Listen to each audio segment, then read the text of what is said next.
en ma qualité de doyen du corps diplomatique par intérim de prendre la parole à la présidence de la République du Burundi. Nous tenons d'ores et déjà, Excellence, Monsieur le Président, à vous remercier de cette heureuse initiative qui nous permet de nous réunir pour échanger le vœu en ce début de l'année 2021 et envisager de nouvelles perspectives d'avenir. L'année 2020 a été une année toute particulière pour notre monde. Partout dans le monde, en effet, la COVID-19 menace gravement la vie et la santé des peuples et met à rude épreuve le système mondial de santé publique. Le commerce et les investissements internationaux reculent fortement, la mobilité humaine et la circulation des marchandises sont gravement entravées et des facteurs d'instabilité et d'incertitude ne cessent de s'accroître. À l'heure actuelle, le virus continue de se propager à travers le monde. Certains pays font face à la deuxième vague. Face aux défis sanitaires, il appartient à la communauté internationale de s'engager à renforcer la coopération contre l'épidémie, à promouvoir la recherche et le développement de médicaments et de vaccins, à préserver la stabilité économique et financière, à assurer le bon fonctionnement des chaînes industrielles et d'approvisionnement et à alléger le fardeau de la dette des pays en développement. L'année 2020 a également été une année très riche en événements au Burundi.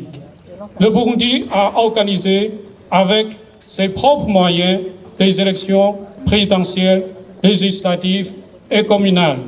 Certains d'entre nous ont été invités à observer ces élections au bureau de vote, aussi bien à Bujumbura qu'à l'intérieur du pays. La communauté diplomatique à Bujumbura a, dans un communiqué de presse, salué la forte participation des Burundais à ce grand événement électoral du 20 mai 2020.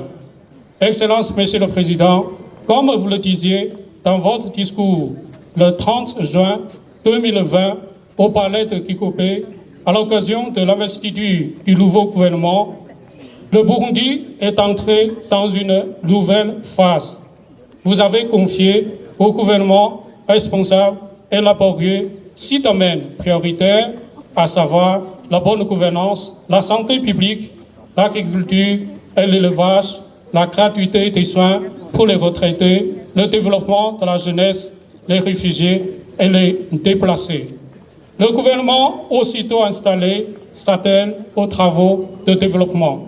Vous avez organisé plusieurs retraites gouvernementales et fait des descentes dans toutes les provinces du pays afin que les autorités aux différents échelons s'imprègnent de votre stratégie de développement et que chaque ministre, dans son domaine sectoriel, soit investi d'un cahier de charges avec une obligation de résultat dans la lutte contre la pauvreté. Face à la pandémie de la COVID-19, vous avez initié la vaste campagne de 3 mois de dépistage avec le slogan « Je guéris, je ne me laisse pas contaminer et je ne contamine personne » qui a donné de bons résultats escomptés. Cette bonne situation découle de la combinaison de la volonté politique, de l'esprit de sacrifice et du plein engagement de tous les personnels soignants dans l'organisation de la riposte contre la pandémie. Évidemment, ces dernières semaines, nous assistons à une augmentation des cas positifs locaux. Nous apprécions les nouvelles mesures barrières mises en place par les autorités du pays. Je cite entre autres une nouvelle campagne de tests de moi, le port des masques pour des conducteurs et des passagers. En tout cas, aucun relâchement ne permis dans le combat contre la COVID-19. Excellences, Monsieur le Président, Mesdames, Messieurs, les nouvelles institutions du Burundi ont inspiré la confiance aussi bien à l'intérieur qu'à l'extérieur du pays. Nous assistons au retour massif et volontaire des réfugiés burundais en provenance des pays voisins. Ils sont heureux de pouvoir contribuer au développement de leur commune et de leur commune. Ce qui nous réjouit en particulier, c'est qu'il y a une nouvelle dynamique diplomatique qui a été enclenchée dans les relations du Burundi avec le monde extérieur. Nous voudrions profiter de l'occasion pour nous féliciter une nouvelle fois du retrait du Burundi de l'agenda du Conseil de sécurité des Nations Unies et de la reprise de la coopération multilatérale avec l'Organisation internationale de francophonie. Nous avons suivi avec beaucoup d'intérêt les déplacements effectués par votre Excellence dans plusieurs pays africains, votre participation en ligne à des conférences régionales et internationales, ainsi que vos entretiens téléphoniques avec des chefs d'État des pays voisins. Nous notons par ailleurs que le gouvernement burundais est en consultation active avec ses partenaires financiers et techniques. Nous souhaiterions que ce processus aboutisse au bon résultat.